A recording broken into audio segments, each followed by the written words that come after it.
Hello everyone, welcome to the HardReset channel, and today I'm gonna show you how to use the swipe up menu on the DJI Osmo Pocket 4.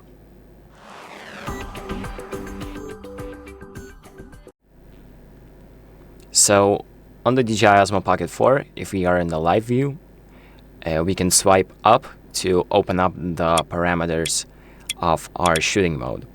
So for example, if you are in the camera video recording mode, when you swipe up you get the resolution and the FPS. So we can do 3K when you're in portrait mode, and then if you change to landscape it switches to 4K mode, so we can do 1080p and 4K, and you can shoot up to 60 FPS.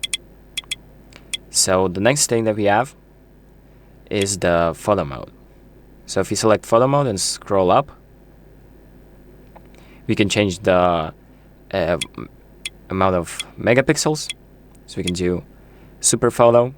It's 33 megapixels when you're in landscape and 21 megapixels when you're in portrait mode. You can also change the aspect ratio. So as you can see right now it's square, and the other one is the full screen.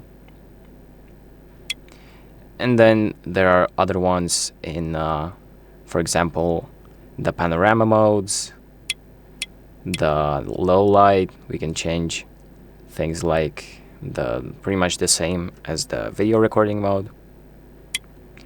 Slow motion, we can do the resolution and the speed, and pretty much the same thing in time-lapse, where we can speed it up and change the style of the time-lapse. And that is pretty much it for this video. So thank you for watching. I hope this video helps you, and make sure to like and subscribe.